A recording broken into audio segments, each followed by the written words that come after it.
She's an amateur in stature, but in practice, she was very professional. She showed up early, which is something I appreciate because I like people to be on time. She was dressed to the motherfucking nines. I mean, I'm transphobic, and even I was like, you look nice.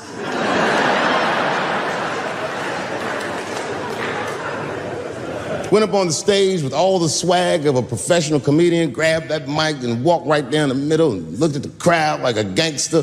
Man, you should have seen her work. This bitch bombed for 45 minutes straight. And I am not exaggerating, young man. That show was terrible. Stunk. Stunk.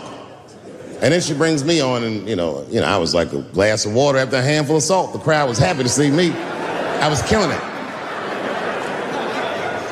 But here's what impressed me. Any other comedian I've ever seen, if they had bombed as bad as she did, would have snuck out of the back of the theater and went home and cried or something. And she didn't do that. Not only did she not leave, she found a seat right up in front.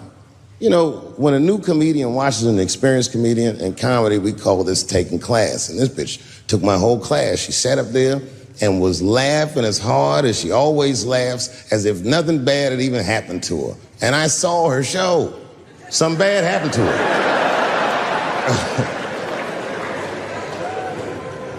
She was drunk. So she starts talking to me while I'm on stage, but the way a person would talk to a television when they were alone. She's talking to me like that. That didn't bother me because I knew her, but the crowd didn't like that shit at all because she sucked. And a guy in the back of the room stood up, and Daphne's hair was dyed blonde at the time, and the guy screamed out, and his energy felt wild as fuck. He said, "Hey, Daphne!" And everybody kind of clamped, like got tense. We didn't know if it was a heckler or active shooter. And he said, "Does the carpet match the drapes?" Yeah, it was fucked up. The whole crowd kind of groaned because it was so, like, mean. Everybody groaned, except for Daphne. She kind of laughed, which was weird. And then she didn't even look all the way back. She said, "Sir, I don't have carpets. I have hardwood floors." Just like that. Just like that. And boy, when she said that shit, it blew the roof off the place. Cut through all the tension. With that one joke, she made up for 45 minutes of a stinker of a show. And after that, she could do no wrong. And I kept on rocking. She kept on talking to me. And then the show became something cooler than a show. It became like a conversation between a black man and a white trans woman, and we started getting to the bottom of shit. All them questions that you think about that you'd be afraid to ask, I was just asking them, and she was answering them, and her answers were funny as shit. The crowd was falling out of their chairs. And at the end of the show, I go, "Oh, Daphne," I said, "Well, that was fun." I go, "I love you to death, but I have no fucking idea what you're talking about." The whole crowd laughed, except for Daphne. Now she looks at me like I'm not her friend anymore. Like I'm something bigger than me, like I'm the whole world and the guy. And she said, "I don't need you to understand me." I said, "What?" She said, "I just need you to believe," just like this, she goes, "that I'm having a human experience." And when she said it, the whole crowd kind of gasped. And I gave her the Fight Club look. I said, "I believe you, bitch." Because she didn't say anything about pronouns. She didn't say anything about me being in trouble. She said, "Just believe I'm a person and I'm going through it." And oh, I believe you because it takes one to know one.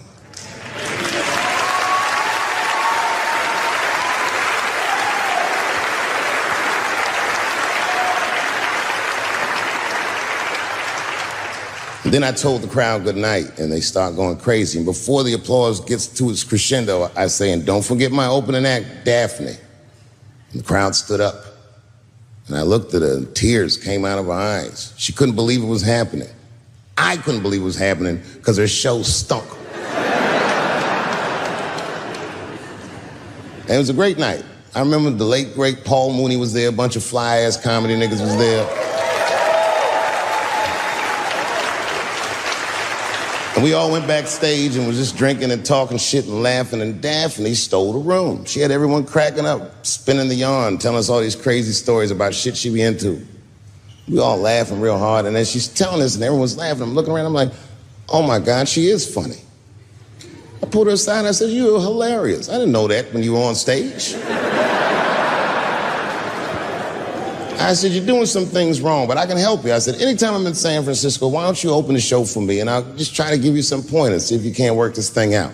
And she said, are you serious? I was like, yeah. And she grabbed me real tight, hugged me, squeezed me, and I pushed her all violently because I'm transphobic. I said, boundaries, bitch.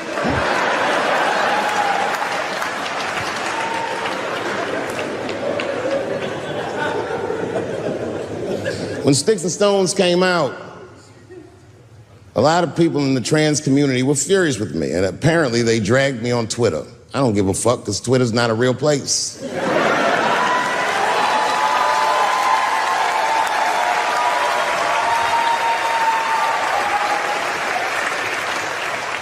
And the hardest thing for a person to do is go against their tribe if they disagree with their tribe, but Daphne did that for me. She wrote a tweet that was very beautiful, and what she said was almost exactly what she said. She said, punching down on someone requires you to think less of them. And I know him, and he doesn't. He doesn't punch up, he doesn't punch down, he punches lines, and he's a master at his craft. That's what she said.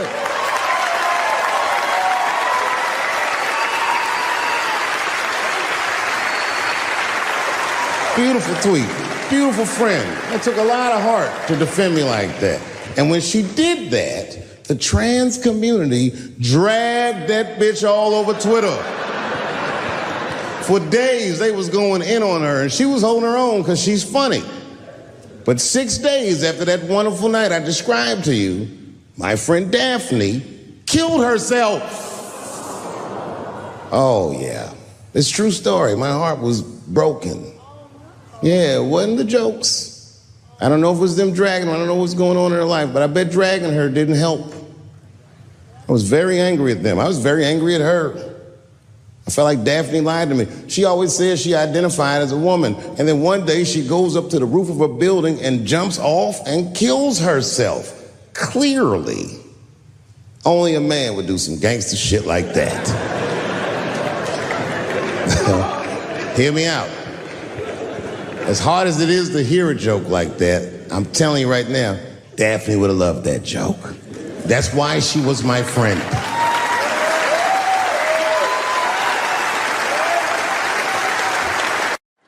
Well, I have some very bad news for the people in the front rows. I heard that some of you paid as much as $800 for your tickets. Sadly, I did this same show a couple weeks ago in Atlanta for $60 a head. Can you imagine? Nigga, you could have flown to Atlanta, got a hotel, had some dinner, and came back, and you still have a little money left over, niggas. Paid way too much just to see me in this gay-ass neighborhood. All right, let me roll up my sleeves and tell these pussy jokes. Will told me to say there hasn't been this many pussy references in this room since Cats was here. Boy, I gotta tell you, man, I've been doing this set all week, and boy, I've been telling these jokes, and sometimes niggas look like they're in actual pain over the jokes. None of it's that bad to me, but I understand why it could hurt some people's feelings. So tonight,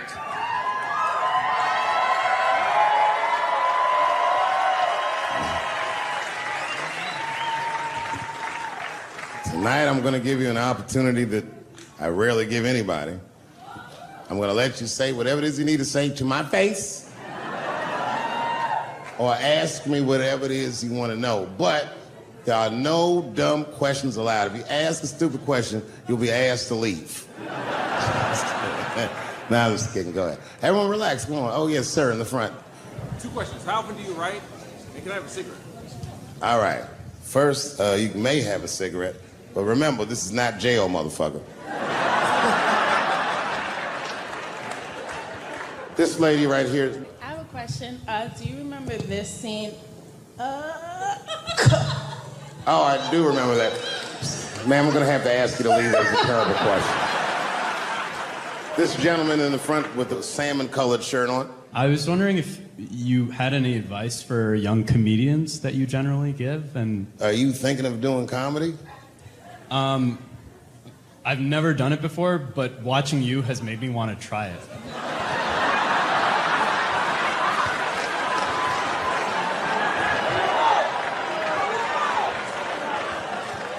I don't know if that's an insult or not.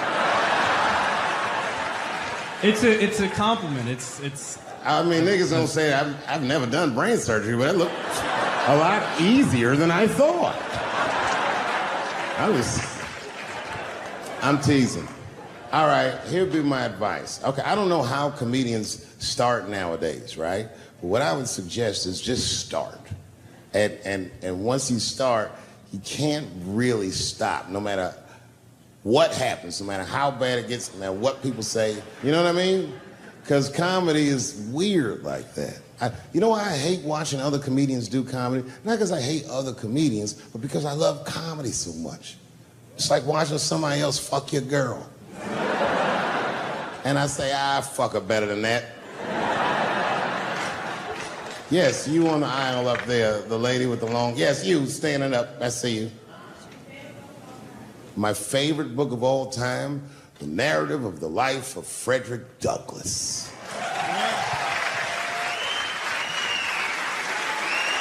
That guy with the baseball hat. Marry, fuck, kill, Michelle, Rihanna, Oprah. Wait, who's Michelle? Oh, Obama. Well, sir, you're putting me in quite a pickle. I can't say I'll fuck Michelle Obama. That's insane. Well, I guess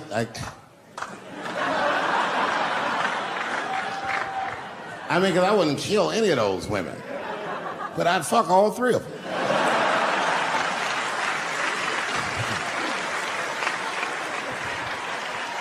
The gentleman in the blue Oxford standing up. Tell us the story with Charlie Murphy. Tell a story about Charlie Murphy? Or your favorite. Boy, there's so many good Charlie Murphys. You know, the thing with Charlie Murphy is he used to just make us laugh all the time. And I used to ask him about all the old Hollywood shit I was curious about. Like when they used to accuse Michael Jackson, I remember asking once, I go, Charlie, do you think Michael Jackson actually did those things? And he said, let me ask you a question, Dave. He said, say it is illegal to fuck women. How long are you staying out of jail? So God bless Charlie Murphy, wherever you are. Charlie, I love you. Who do you think is going to win the 2020 election? All right, I'm going to put a pin in this, but I'll tell you right now, fella, I don't know, but I think Trump has a better shot than a lot of people would like to think. I'm just saying, it all depends on how the left talks. The way we're talking is not going to win the fucking ball game. Donald Trump's over there on the right, grabbing handfuls of pussy. Joe Biden can't even smell hair over here. Fuck this side.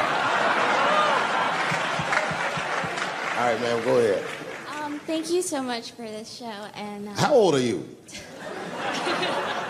25. 25? Yeah. Boy, don't let R. Kelly see you. He's gonna pee on you by accident. Oh, my bad. I thought she was 15. Yuck. I'm totally joking. I'm sorry. My question is there anything you've learned from another comedian that you feel like will stay with you for life? I tell you what, miss, that's a good question. Yes, is the short answer. A longer version of it is this. I was raised by comedians. I started doing stand-up when I was 14. The other day, I went to a comedian's funeral, and I realized as we was putting this motherfucker in the ground that these people are at least as influential to me as my family. I rock with these niggas till the wheel falls off. We fight and we fuss and we are jealous of each other and we get mad at each other, but my life wouldn't have been what it was without each and every one of them, and I consider them my family. That's yes. Still hadn't figured out exactly how to say what I wanted to say, but I was doing pretty good. And I was doing some Me Too jokes, and a woman stood up from the audience and she was crying. Clearly, it was a white woman. She says to me, you can't say that. It's 200 seat room, it's a very small room. I'm like, what the fuck are you, like, miss, are you okay? What are you doing? She says, you can't say that. I said, yes, I can, it's my show. I'll say whatever the fuck I want. I was like, ooh, like this. And then she gets up from the table and she starts making a big like show of just pushing through the aisles and all this stuff. And there's like a curtain right before the front door. And she gets to the curtain and she's crying. It's fucking crazy. She says, I'm sorry I was raped. It's a fucking comedy club. It's like loud farting getting out of an elevator. Nothing funny can happen in here. Now I'm trapped in a room with this woman's fucking stink.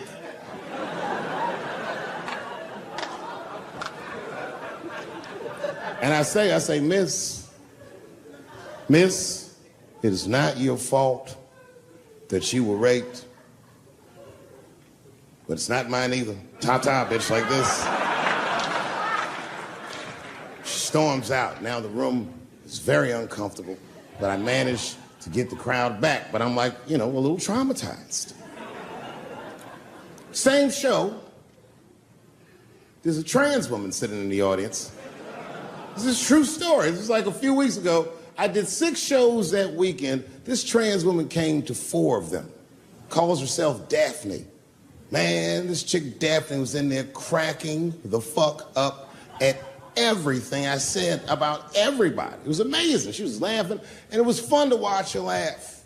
You could tell she was letting go with something that was heavy, and she'd throw her head back, and she'd smile with all her teeth. She was having a great time.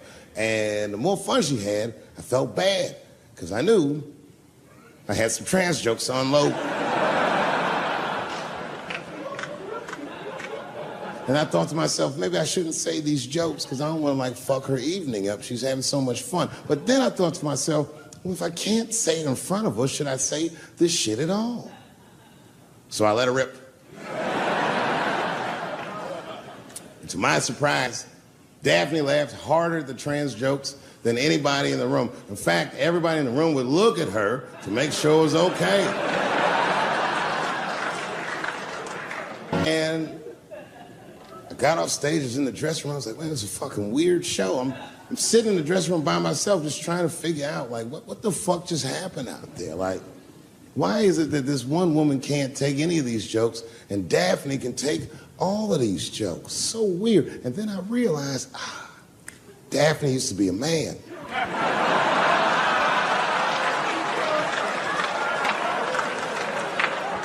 So now I go out of the dressing room and like you can see like all the staff was there like cleaning the club up, the audience had gone, and sitting at the bar by herself was Daphne. And she's like, hey, Dave, come join me for a drink. And I don't want her to think that I'm transphobic or nothing, so I'm like, fuck, I guess I could have at least a drink. And we get some tequila and we're sitting there. And she was fucking cool. Turns out that Daphne, she wants to be a comedian. She was asking me for advice, and I told her advice and all that shit. And then she says to me, she says, boy, you sure do get a bad rap for your trans jokes. I said, Daphne, thank you, but you don't have to say that. I hope I didn't offend you. She goes, no. She said, in fact, I read about you in the New York Times. I said, you did? She said, yeah. She said, I thought it was interesting that they blamed you for R. Kelly. They said you normalized him for telling jokes about him. I go, yeah, they said that. She goes, I wonder why they never said that you normalized transgenders by telling jokes about us. And I'd never thought about that. It never occurred to me. And we started making out. And then, like, I reached up just to see what it felt like. I was like, what? And it felt like pussy, did it? It was just like, go ahead, ask me a question. What the fuck you gonna do if Trump get reelected? What am I gonna do if Trump get reelected? Probably get a significant tax break.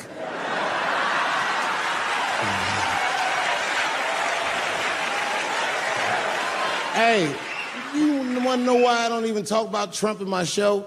Because that motherfucker is not the hokey pokey. He is not what it's all about.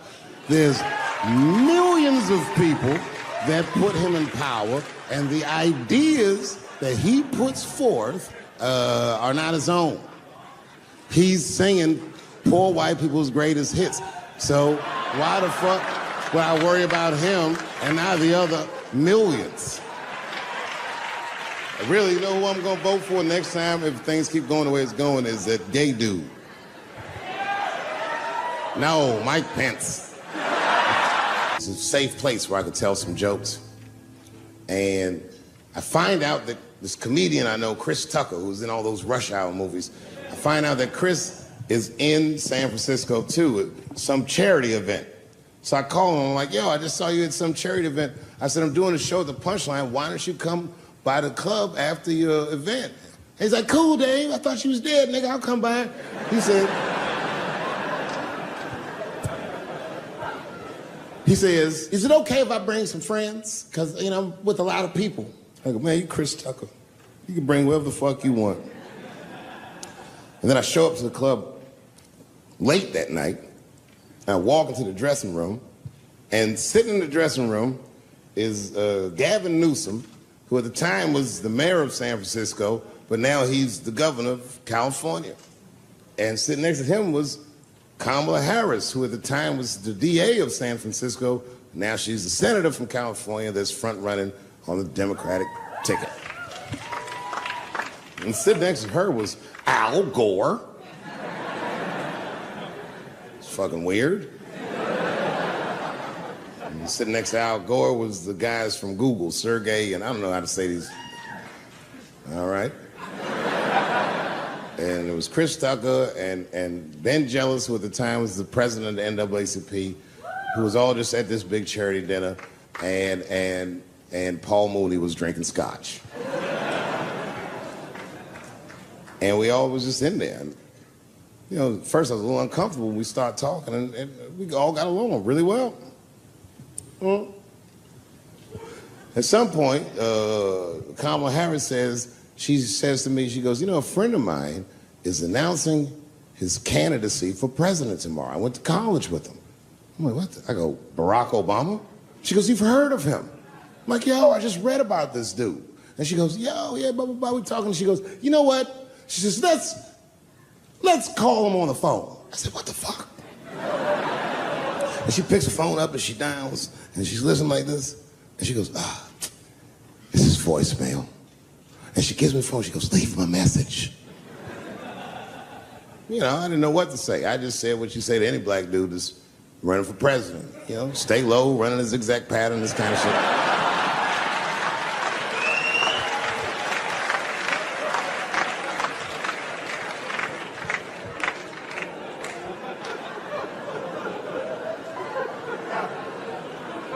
And then the last thing I say is, you know what? I said, sir, I really do believe you can do this. Like, man, I'm wishing you luck. Now, next day I wake up and go for coffee at a place called the Embarcadero. It's like an eatery by the sea in San Francisco. And I'm walking to the coffee shop and there's a police line and I can't cross the tape. But then I figure, fuck it, I'm Dave Chappelle, so I go into the thing like this. And the police yoke me. These motherfuckers like tackle me immediately. And I see over the police's shoulder Gavin Newsom. I couldn't remember his name, but I remember the night before I had kept teasing him and saying he looked like Christian Bale, the guy from the Batman movies.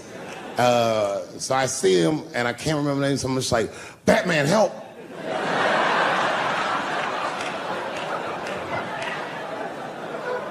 And he stops, he's like, Dave? And then the police see that the mayor knows me, so they all like, oh, sorry about that.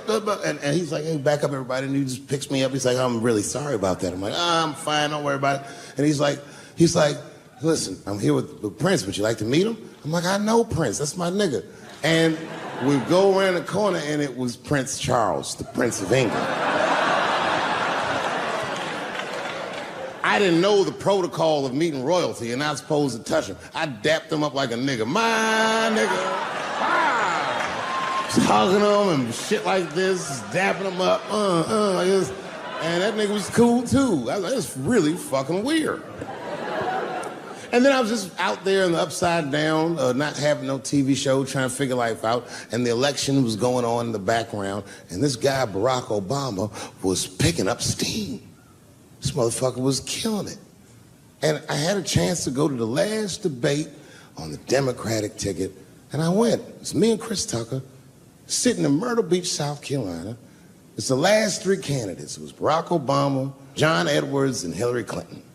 Now, Obama's a lot taller than Edwards and Clinton, and he had the center podium.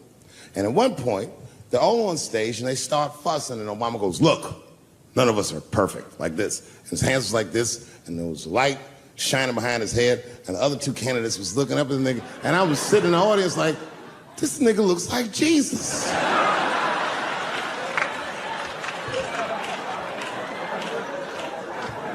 And I realized in that moment that I was looking at the next president of the United States. I was certain of it. I couldn't explain it, but I knew what I was seeing. And I got really excited. And I'm not that kind of guy. I said, I gotta meet this motherfucker.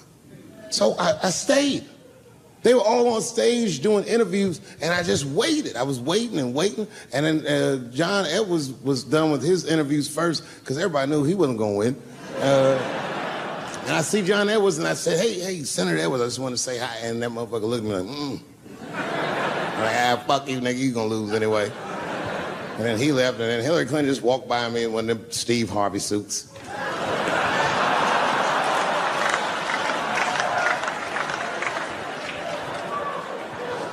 But Obama was taking forever. Everybody wanted to talk to him. When I knew the media saw exactly what I saw, there was no question about it. That was the guy. I waited and I waited, and finally, it must have been over an hour and a half, he finishes his last interview. He's like, man, thank you very much. Good talking to you. And he turns around, and we make eye contact. He sees me, and when he sees me, he looks over, he goes, Dave Chappelle. And Obama did me the same way I did Prince Charles. He dapped me up, and he like bro hugged me, and he pulled me in, and I'll never forget this. He said in my ear, I got your message. Thank you very much, New York City. And you know what I said? That's all I said. First of all, I'll tell you right now what I said. And I will tell you that this was not a joke. It's a true story, and I just happened to tell it. All right, what happened was I went to a gallery party, all right? I don't know who in here has ever been rich before, but these are very nice parties. You know, wine and cheese and ball of conversation. And there was a few eccentric types, one of which was a very wealthy man that happened to be wearing a dress. I don't know what you call him, man. It was a tranny or drag queen, perhaps. Whatever it was definitely a man. And this man was definitely on drugs. I don't know what kind of drugs he's on, but I knew he had too much. He didn't look good. It's like this, he's like, he looked sick. And all his friends were standing around him, concerned, trying to revive him. I don't know whether it looked like some kind of gay CPR, there was fanning and shit.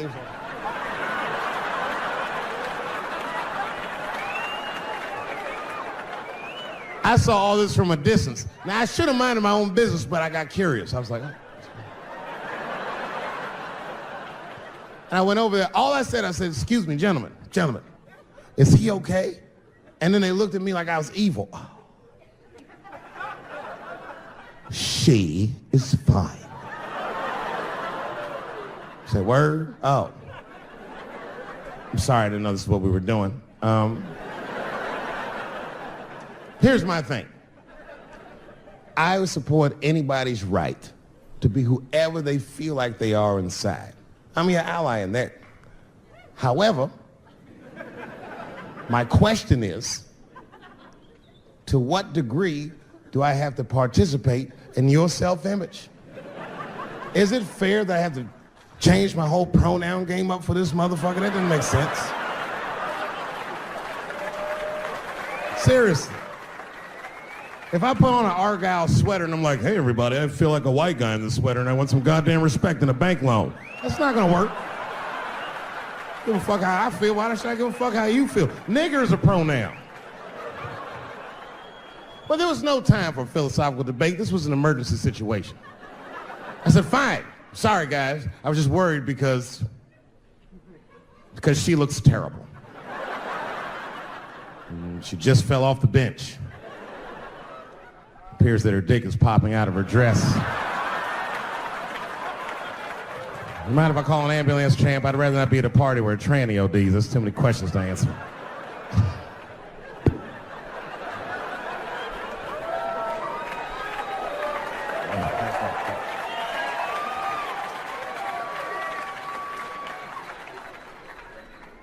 Okay, I've been through this before. I had a friend from high school. Now, in high school, this guy was a thug, right? He was a fucking dope boy. He did it all. He's a wild dude. People used to be very scared of him. And then after high school, word on the street was he'd come out the closet.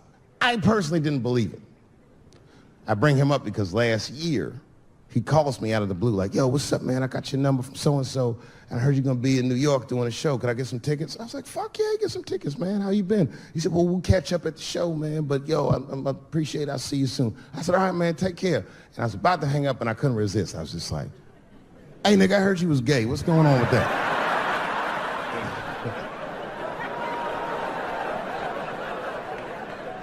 And I wish I didn't ask, because he sounded like he was dying to talk about that shit. And he had a long story about it. And it's not that I didn't care, but I was, I don't like talking on the phone. I was watching TV at the same time. So I just wasn't really paying attention like I should. But I was trying to sound supportive, but I didn't really know what to say. So I just like mumbling shit throughout this conversation. I just be like, nigga, you gay, man. You just gay. Like,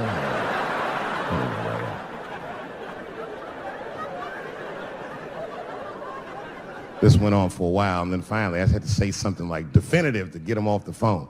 And I was like, hey, man, you know what? Don't let people get you down, all right? And the next time someone tries to make you feel bad about yourself, just remember, everybody fucks funny to somebody.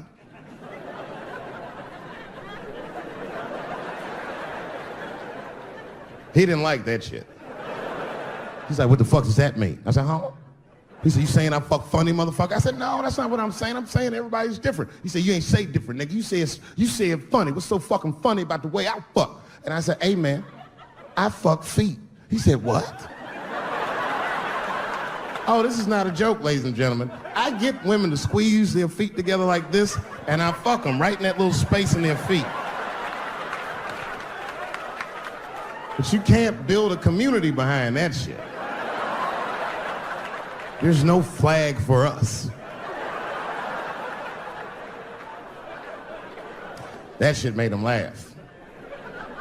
And the next day, after the show, I saw him backstage. He was like, yo, what's up, man? I'm like, oh, shit, what's going on? And he had his buddy with him. He goes, Dave, I want you to meet Manuel. Manuel's my fiance. We're in New York getting married because it's legal here. I said, well, congratulations, fellas. And Manuel was like, gracias. And he went to go get some drinks. And then my buddy looked at me, he was like, so Dave, what do you think? And I started mumbling again. You gay, nigga, you're just gay. He said, yeah, I'm a little nervous about getting married, man. It's a big step. I said, yeah, it is. It's a big step. He said, well, you've been married for a while. You got any advice for us? No, I'm married to a woman. Sorry about that. And they corrected me. He said, no, you married the person that you love. So it's essentially the same. I said, man, the problem with that statement is that it makes the assumption that I love her. But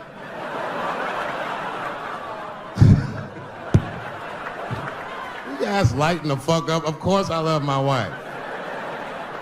She laughs at this shit. As a matter of fact, she eats and spends this shit. You know what I told him? I told him, I said, you know what you should do, man? First of all, you shouldn't do it. I'm talking about being legally married. It's not that you're gay as much as just legal marriage is a fucking diabolical leverage game in the United States. I'm just being honest. Devoid of religious significance or the idea of love, marriage is nothing but an awful contract that you shouldn't sign. I'm just being real. Because you start out loving each other, and then like 2 years later, you're just building a case against one another for a hypothetical court date that may or may not ever happen. You throw being gay on top of that, that shit is explosive. Like it's that Ray Rice shit. Okay, right after Ray Rice went through all that shit, I was at a party and I met this kid, Michael Sands. You know Michael Sands?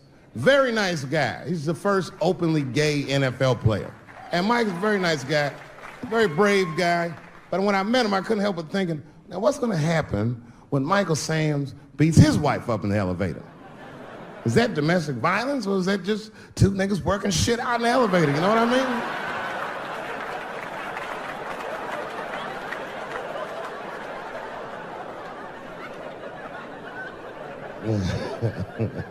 Anyway, I give all married men the same advice, gay or straight. Get a dog. This dog will love you all the time, but she's not going to. It's real talk. I didn't even know about dogs, and my kids got the dog. They brought him home from the shelter, and I didn't even want him. They're like, "Can we keep him?" I said, "Nope." I said, "Where'd you even get this dog?" They're like, "We got him from the shelter." I was like, "Ew. Probably something wrong with him. Can't keep him." And then my kids started crying and screaming like the dog had gambling debts. "Please, Dad, if you don't let us keep him, they're gonna kill him." I was like, "Oh. All right, you can keep him." And this dog was a menace. I hated his guts. Then one night I'd smoked a bunch of weed and I was eating a sandwich and Baba came over. Baba's the dog. He came over and was staring at me. This will make you very uncomfortable if you're just looking at you usually.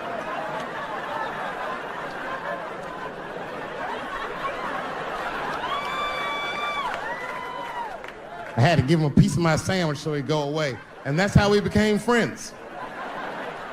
Now, if you see me walking down the street with Baba, I ain't got no leash or nothing. He walks right next to me. If I stop, he'll stop. And if I go, he'll go. And all my friends are like, "Yo, Dave, that shit is dope. How you train Baba to do that shit?" I've never trained Baba. Just a messy eater. If I drop food and Baba's not around, all I gotta do is call him. "Baba!" He's a black dude's dog, so he doesn't come right away. He peeks first to see what's going on.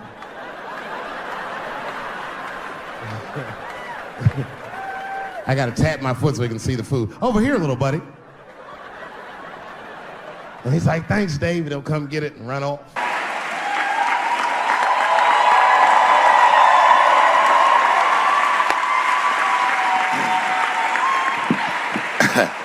Man, I gotta tell you, when I was sitting here watching what all the other honorees have done with their lives, I started feeling like shit. Like, this is terrible.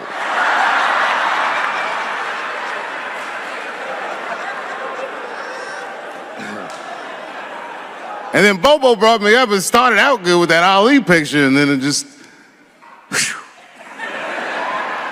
But that coloring book that was in the picture, I know the Ali's are here, that coloring book, my mother has it. And Champ, he signed it. You know, the greatest, he signed it, Muhammad Ali. And his sparring partner was there that day. And his sparring partner signed it, said, "The next heavyweight champion of the world, Larry Holmes." And he was. And 2-year-old Dave Chappelle colored all in that shit and just ruined the book.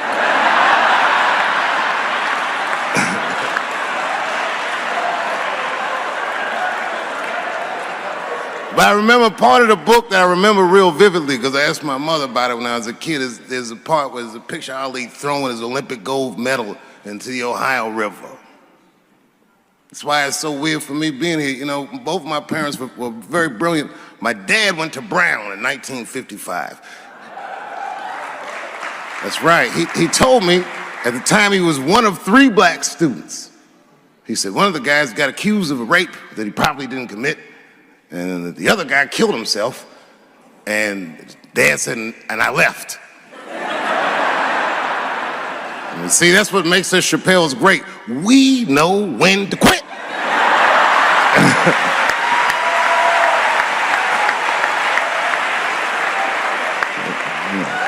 We all just live to fight another day.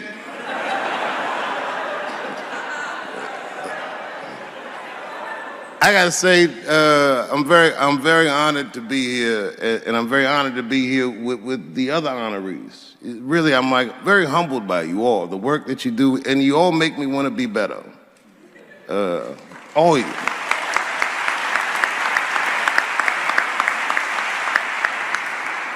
And I was gonna stop doing stand-up for a while because 4 comedy specials in a year is like, that's a lot, But shout out to my colleagues in comedy.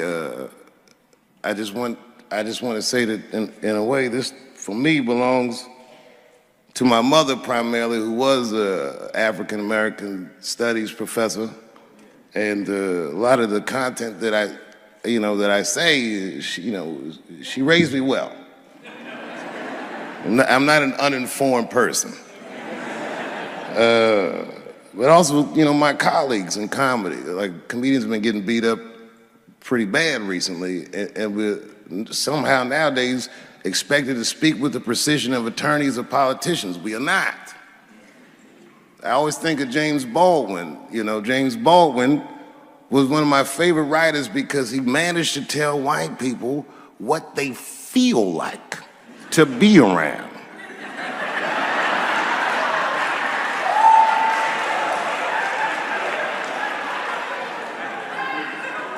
So I ain't gonna hang up my gloves yet. I think I got one more special in me. So to quote Baldwin, God gave Noah the rainbow sign. It's no more water, it's the fire next time. Thank you very much. And so if you would, please join me in welcoming Dave Chappelle home again.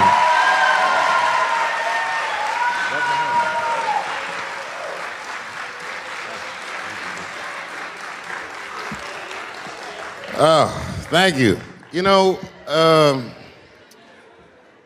I speak for a living, and I'm a little nervous today. I wanted to say thank you, Mr. President, and thank you, Bishop Green, and thank everyone at Allen University for hosting me today, because it feels special, right? When I think of this great-grandfather that I've heard about in my life, but never actually touched his legacy. So it's like the product of his loins coming to meet the product of his work. And it's an important day for me personally.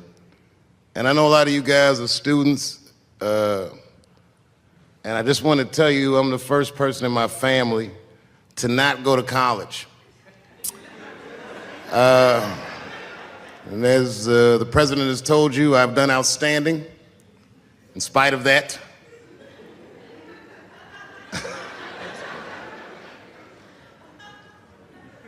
But one thing I did want to say, and one thing today just made me think about, for all the things that I've done, I'm most renowned for what I didn't do. I've made decisions in my career that a lot of people have called insane.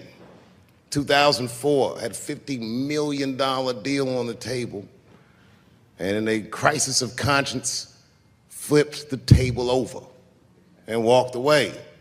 Went to South Africa. Everyone said I was running away from the money. That is not true. In fact, I still want that money.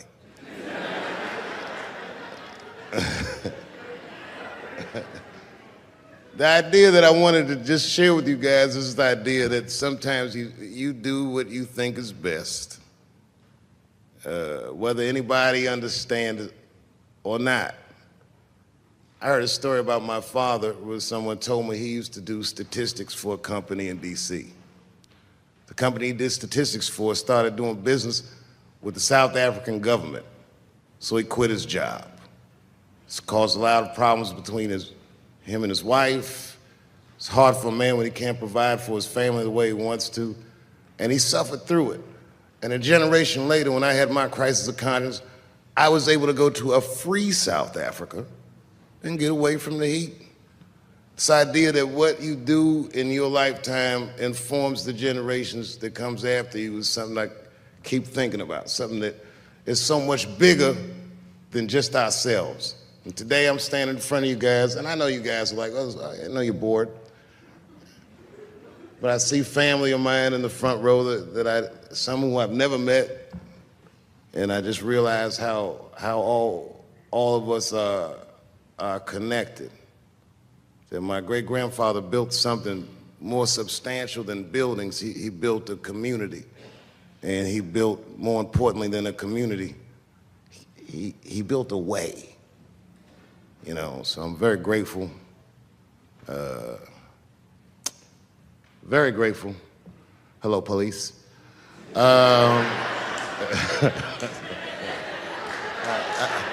just saw him saying, you know what I mean? He's standing over like, so this is what black people talk about.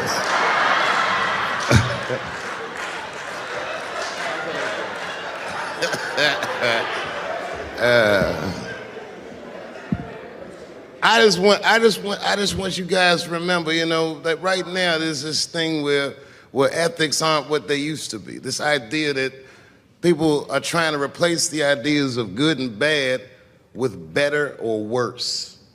And that is incorrect. You gotta keep your ethics intact because good and bad is a compass that helps you find the way. And a person that only does what's better or worse is the easiest type of person to control.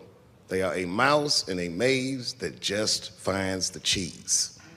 But the one who knows about good and bad will realize that he's in a maze. So, that being said, I just hope that all of you guys transcend whatever you see as your obstacles and that you live outstanding lives and that you stay connected to your communities because you have so much power there, and that you grow your communities and you diversify your communities, and that you don't let anybody tell you you can't or to be afraid. It's okay to be afraid because you can't be brave or courageous without fear. The idea of being courageous is that even though you're scared, you just do the right thing anyway. So in 2004, I walked away from $50 million, and in November, I made a deal for $60 million. So,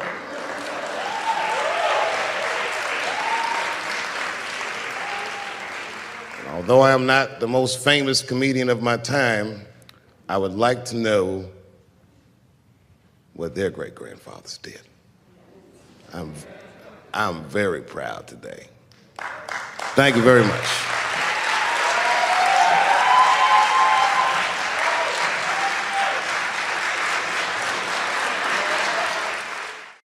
Boy, this comes as a complete surprise. I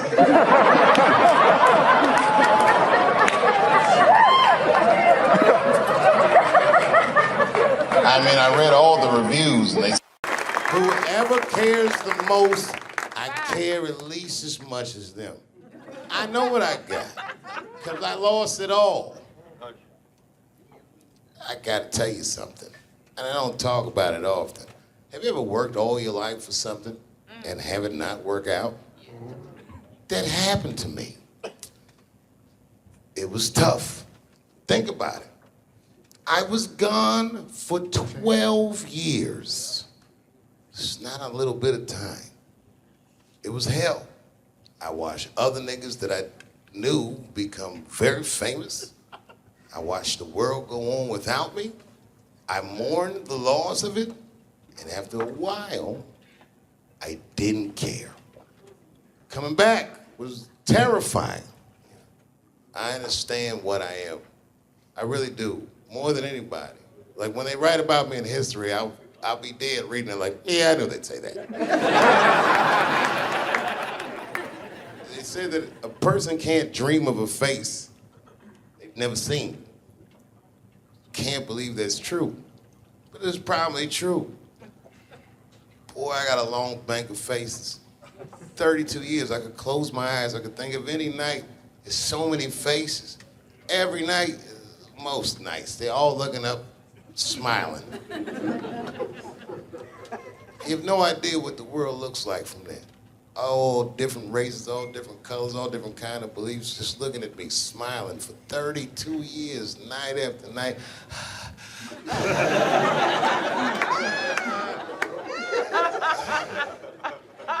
No comedian take that for granted. I swear to God, this might be the noblest of professions. Robin Williams had a bar that I loved. He said, comedy is the only job you can have where you can use everything you know. And that's true. You can use more than you know. You can use what you think. Use it. Don't be afraid. Don't let these bitch-ass niggas button your lip. Say it anyway.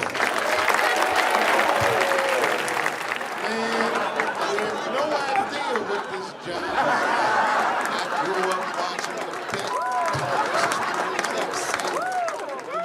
Oh, buddy, I'm in trouble now.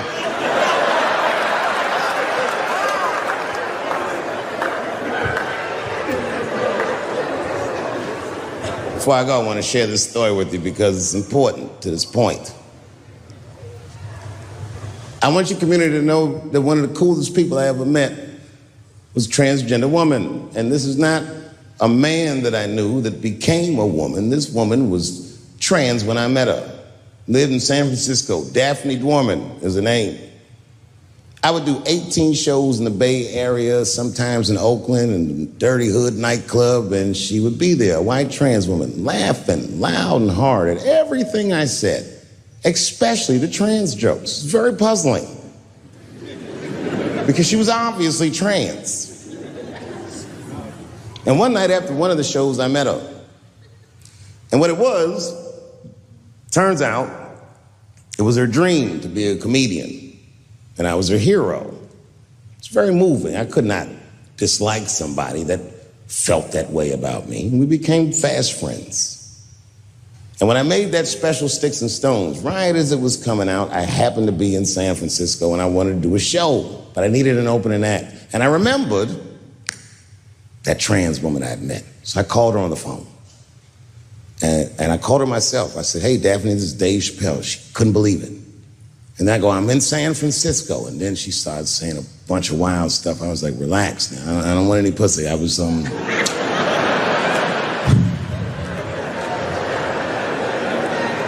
was calling because I'm doing a show and I need an opening act. And I was wondering if you'd open the show. And she was like, "Fuck yeah." Now, I didn't know this at the time, but this woman had only done stand-up comedy 8 times in her life. This is little to no experience. And now she's about to open a show for what many call the GOAT.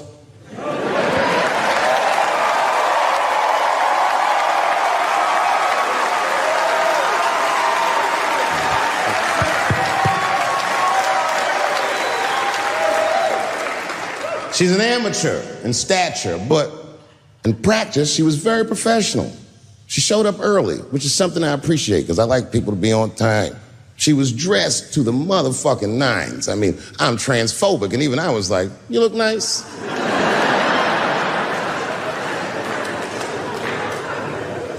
Went up on the stage with all the swag of a professional comedian, grabbed that mic and walked right down the middle and looked at the crowd like a gangster. Man, you should have seen her work. This bitch bombed for 45 minutes straight. And I am not exaggerating, young man. That show was terrible. Stunk. Stunk. And then she brings me on and, you know, I was like a glass of water after a handful of salt. The crowd was happy to see me. I was killing it. But here's what impressed me.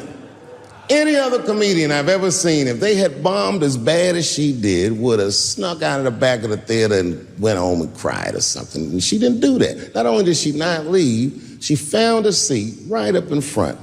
You know, when a new comedian watches an experienced comedian in comedy, we call this taking class. And this bitch took my whole class. She sat up there and was laughing as hard as she always laughs, as if nothing bad had even happened to her. And I saw her show.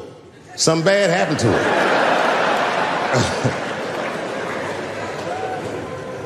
She was drunk. So she starts talking to me while I'm on stage, but the way a person would talk to a television when they were alone. She's talking to me like that. That didn't bother me because I knew her, but the crowd didn't like that shit at all because she sucked.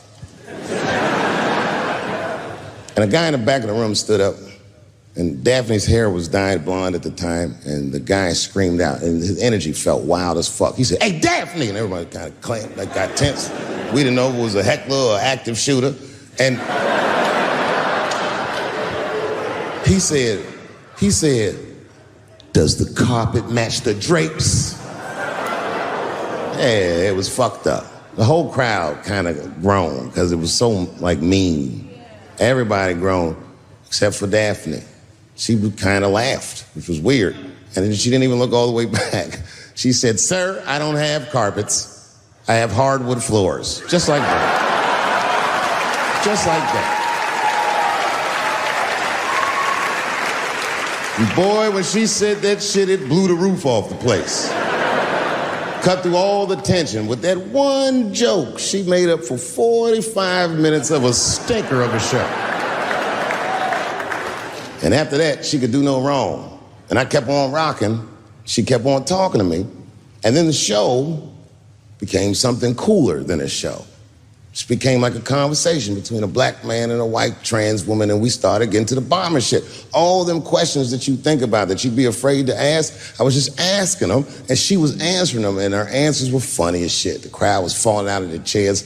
And at the end of the show, I go, "Oh, Daphne," I said, "Well, that was fun." I go, "I love you to death, but I have no fucking idea what you're talking about." The whole crowd laughed, except for Daphne. Now she looks at me like I'm not her friend anymore. Like I'm something bigger than me, like I'm the whole world and a guy. And she said, "I don't need you to understand me." I said, "What?" She said, "I just need you to believe," just like this, she goes, "that I'm having a human experience." And when she said it, the whole crowd kind of gasped. And I gave it a Fight Club look. I said, "I believe you, bitch." Because she didn't say anything about pronouns. She didn't say anything about me being in trouble. She said, "Just believe I'm a person and I'm going through it." And oh, I believe you because it takes one to know one.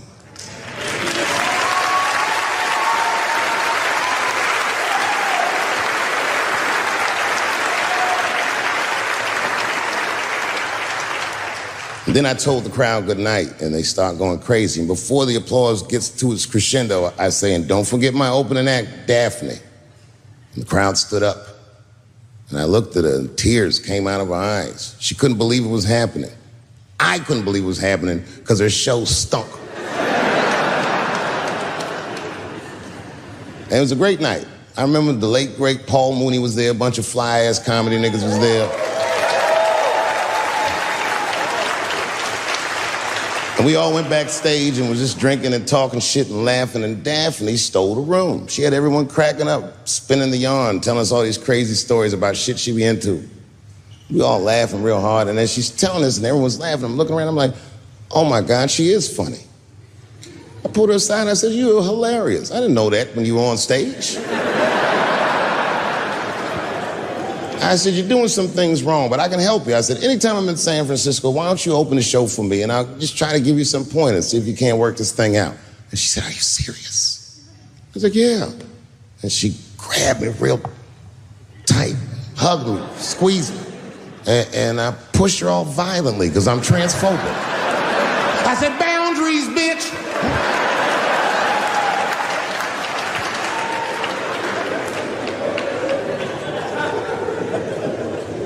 When Sticks and Stones came out, a lot of people in the trans community were furious with me, and apparently they dragged me on Twitter. I don't give a fuck, because Twitter's not a real place.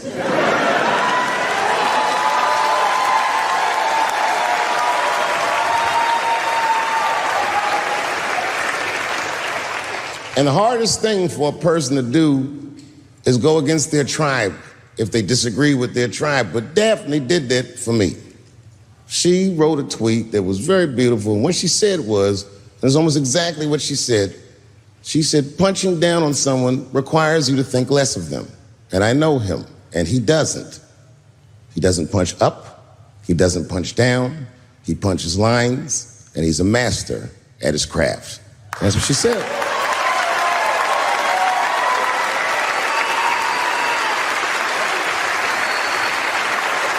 Beautiful tweet. Beautiful friend. It took a lot of heart to defend me like that.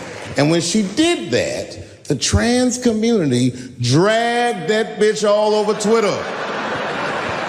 For days, they was going in on her, and she was holding her own because she's funny. But 6 days after that wonderful night I described to you, my friend Daphne killed herself. Oh, yeah. It's a true story. My heart was broken. Yeah, it wasn't the jokes. I don't know if it was them dragging her. I don't know what's going on in her life, but I bet dragging her didn't help. I was very angry at them. I was very angry at her. I felt like Daphne lied to me. She always said she identified as a woman. And then one day she goes up to the roof of a building and jumps off and kills herself. Clearly, only a man would do some gangster shit like that. Hear me out. As hard as it is to hear a joke like that, I'm telling you right now, Daphne would have loved that joke. That's why she was my friend.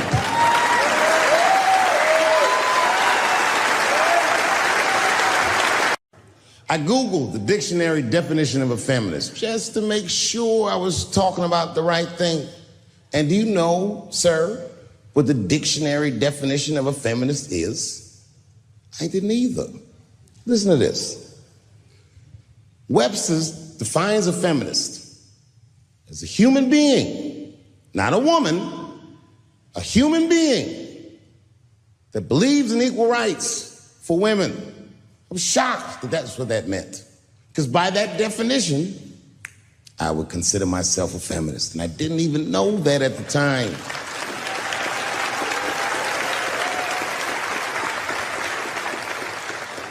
All these years, I thought it meant frumpy dyke.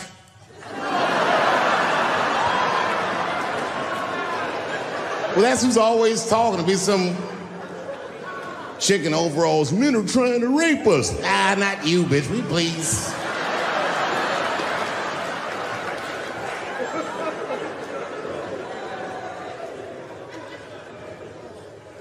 I know, look, listen.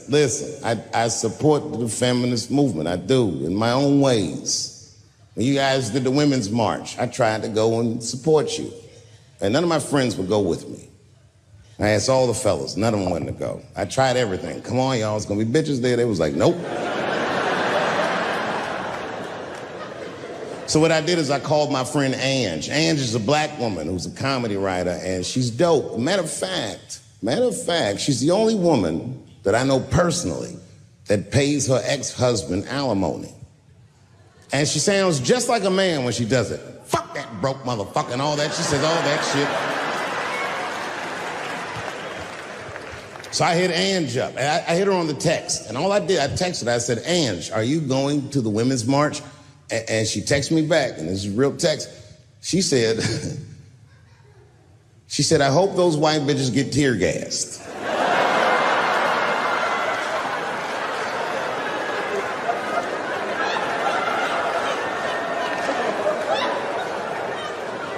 There's a problem in that feminist movement, isn't there? From its inception in America, there's always been a racial component. When Susan B. Anthony was having that meeting and Sojourner Truth's black ass showed up, read your history books. All them white women asked Sojourner Truth not to speak. They didn't want to conflate the issues of women's rights and slavery. But you know how black bitches are. Sojourner Truth went up there anyway.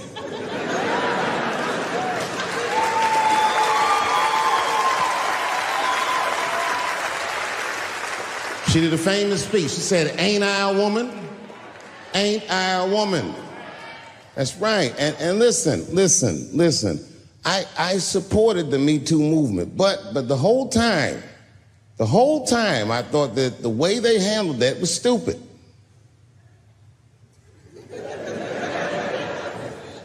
It was white. It was like,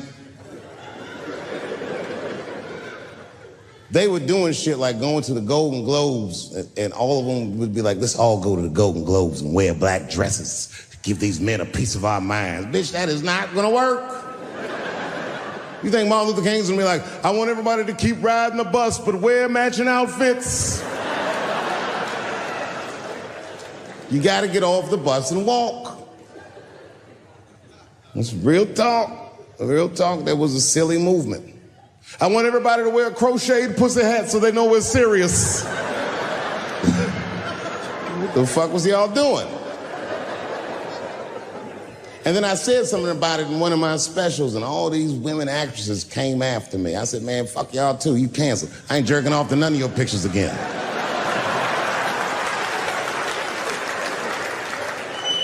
They were like, who is he to tell us anything? I'll tell you exactly who I am. I'm the one that got off the bus and left $50 million on the bus and walked.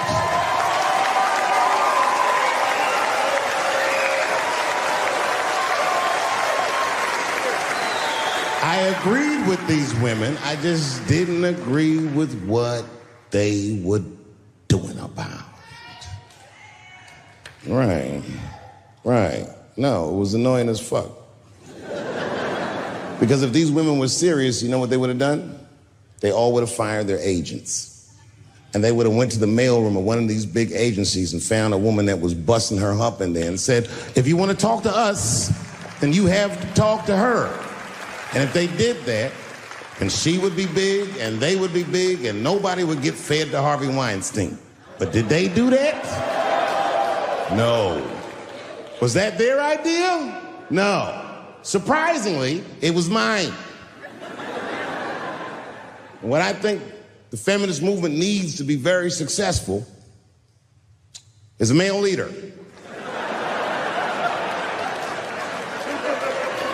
I'll do it.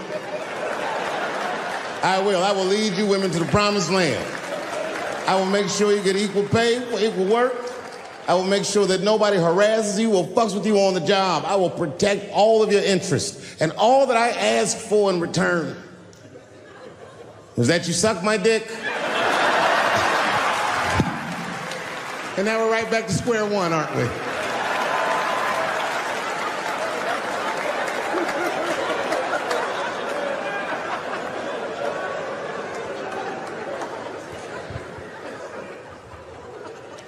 And now we get to the core of the crisis.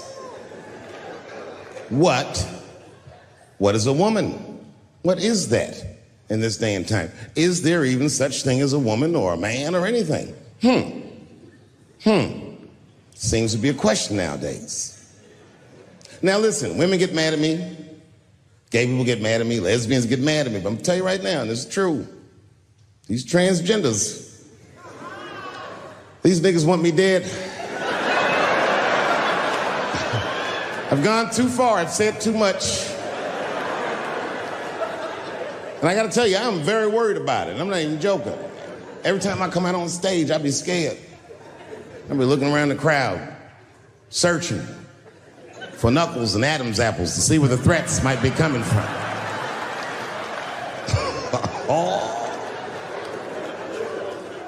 A nigga came up to me on the street the other day. He said, "Careful, Dave, they after you." I said, "What? One they or many theys?"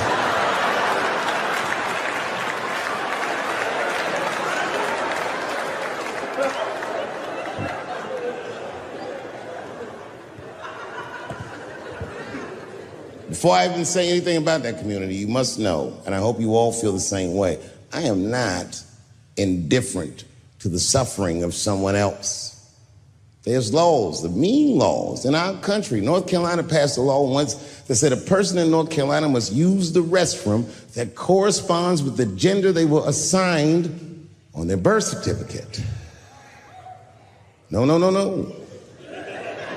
No, that's not a good law. That's a mean law.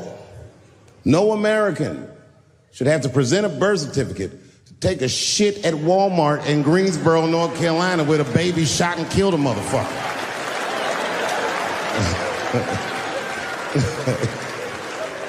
You have to ask yourself, if you're thinking about it, who are these laws designed to protect? Like, let's say they designed this law to protect me, my interests. Transphobic comedian Dave Chappelle. And let's say that I'm in Walmart doing a little shopping with my family. Now, I should tell you, if that ever happens in real life, you should know that my dreams didn't work out.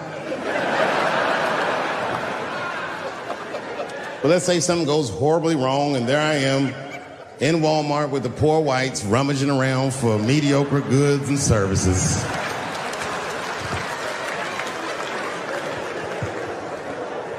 And then I gotta go to the restroom.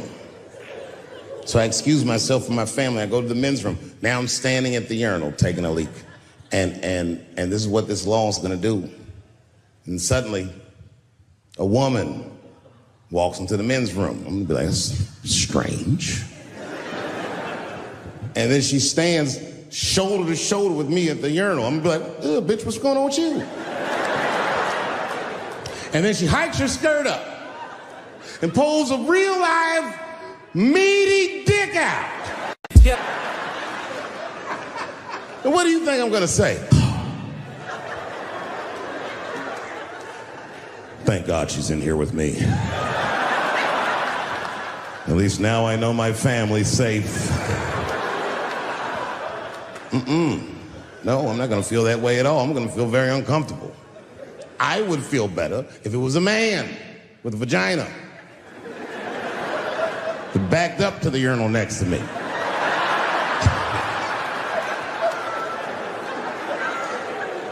I wouldn't even think about that. I'd just be like, that's funny.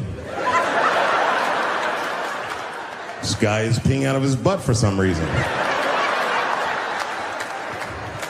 Oh my God, he must be a veteran. Thank you for your service.